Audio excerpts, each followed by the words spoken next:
ಹಾಸನ್ ಅನ್ನೋ ಒಂದು ಪ್ರೋಗ್ರಾಮ್ ಅಲ್ಲಿ ಕನ್ನಡ ಭಾಷೆ ವಿರುದ್ಧ ಅಥವಾ ಕನ್ನಡ ಭಾಷೆ ತಮಿಳಿಗಿಂತ ಮುಂಚೆ ತಮಿಳಿನ ಭಾಷೆ ಅಂದ್ರೆ ತಮಿಳಿನಿಂದ ಕನ್ನಡ ಬಂದಿದೆ ಕನ್ನಡ ಬಂದಿದೆ ಅಂತ ಹೇಳಿದ್ದಾರೆ. ನಾನು ಮಾಧ್ಯಮಗಳು ನೋಡಿದ್ದೀನಿ. ಅದು ಬಹಳ ದೊಡ್ಡ ತಪ್ಪು. ನಮ್ಮ ಭಾಷೆಗೆ ಕನ್ನಡ ಜಲ ನೆಲದ ವಿಚಾರದೊಳಗ ಯಾರೇ ಮಾತಾಡಿ ಎಂತ ದೊಡ್ಡ ವ್ಯಕ್ತಿ ಕಮಲ್ ಹಾಸನ್ ಇರಲಿ ಬೇಕಾದರಲ್ಲಿ ಇದನ್ನ ನಾವು ಯಾವುದೇ ಕಾರಣಕ್ಕೂ ಸಹಿಸೋಣಕ್ಕ ಪ್ರಶ್ನೆ ಇಲ್ಲ. ಕಮಲ್ ಹಾಸನ್ ಅವರು ತತ್ಕ್ಷಣ ಕ್ಷಮೆ ಕೇಳಬೇಕು ಕನ್ನಡದ ಬಗ್ಗೆ. ಯಾಕಂದ್ರೆ ಕನ್ನಡದ ನಟರು ಹೌದು, ಕನ್ನಡದಾಗೂ ನಟನೆಯನ್ನ ಮಾಡಿದ್ದಾರೆ. ಅವರು ತತ್ಕ್ಷಣ ಕಮಲ್ ಹಾಸನ್ ಅವರು ರಾಜ್ಯದ ಜನರಿಗೆ ಕ್ಷಮೆ ಕೇಳಬೇಕು, ಕನ್ನಡದ ಜನರಿಗೆ ಕ್ಷಮೆ ಕೇಳಬೇಕು. ಅದ್ರಾಗೇನು ಎರಡು ಮಾತು ಇಲ್ಲ. ಇಲ್ಲ ಅಂತಂದ್ರೆ ನಾನು ಪತ್ರ ಬರೀತೀನಿ, ಏನು ಕನ್ನಡ ಚಲನಚಿತ್ರ ವಾಣಿಜ್ಯ ಇದಕ್ಕೆ ಪತ್ರವನ್ನು ಬರೀತೀನಿ. ಅವರ ಚಿತ್ರವನ್ನಾಗ್ಲಿ ಮತ್ತೊಂದಾಗ್ಲಿ ಅವ್ರಿಗೆ ನಿಷೇಧವನ್ನ ಏರ್ಬೇಕು ಅಂತ ನಾನು ಪತ್ರವನ್ನು ಬರೀತೀನಿ. ಯಾಕಂತಂದ್ರೆ ಕನ್ನಡದ ಬಗ್ಗೆ ಅಷ್ಟು ಹಗುರವಾಗಿ ಮಾತಾಡಿದ್ರೆ ನಾವು ಸಹಿಸ್ಕೊಳಂಗಿಲ್ಲ. ಕನ್ನಡದ ಜನರು, ನೀವು ಕನ್ನಡ ಭಾಷೆ ನಟನೆ ಮಾಡಕ್ಕೆ ನಿಮಗೆ ಭಾಷೆ ಬೇಕು, ದುಡ್ಡು ಸಂಪಾದನೆ ಮಾಡಕ್ ಭಾಷೆ ಬೇಕು. ಈ ಹಿಂದೆ ಗಾಯಕರು ಅವ್ರು ಕ್ಷಮೆ ಕೇಳಿದ್ರಲ್ಲ, ಯಾರೋ ಸೋನಿ ನಿಗಮ್, ಇವ್ರಿಗೆಲ್ಲ ಪಾಠ ಕಲಿಸ್ಬೇಕಾಗಿದೆ. ಈ ರೀತಿ ಕನ್ನಡದ ಬಗ್ಗೆ ಹಗುರವಾಗಿ ಮಾತಾಡಕತ್ತಿದ್ರೆ ಪಾಠ ಕಲಿಸ್ಬೇಕಾಗತ್ತೆ.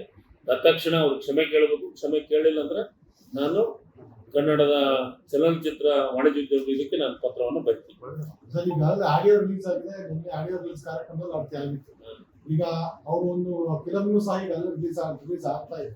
ಅಲ್ಲಲ್ಲ, ಈಗ ಅದಕ್ಕೆ ನಾನು ಯಾವ್ದು ನಿರ್ಬಂಧ ಏರ್ಬೇಕು. ಯಾಕೆ ಅವ್ರು ಕ್ಷಮೆ ಕೇಳಿದ್ರೆ ನಿರ್ಬಂಧ ಏರ್ಲೇಬೇಕು. ನಾನು ಇವತ್ತೇನೆ ಪತ್ರ ಬರ್ತೀನಿ ಇದಕ್ಕೆ, ಕನ್ನಡ ಚಲನಚಿತ್ರ ವಾಣಿಜ್ಯ ಇದಕ್ಕೆ ನಾನು ಪತ್ರವನ್ನು ಬರ್ತೀನಿ.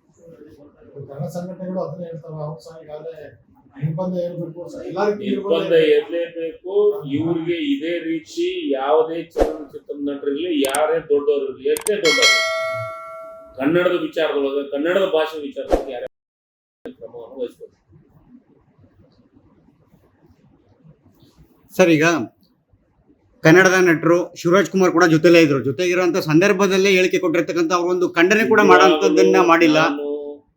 ಶಿವರಾಜ್ ಕುಮಾರ್ ಅವರಿಗೆ ವಿನಂತಿಯನ್ನು ಮಾಡ್ಕೊಳ್ತೀನಿ, ನೀವು ಅಲ್ಲೇ ಪಕ್ಕಕ್ಕಿದ್ರು, ಸ್ಥಳದಲ್ಲೇ ಇದ್ರು. ಈಗಾದ್ರೂ ನೀವು ಅದನ್ನ ಖಂಡಿಸ್ರಿ.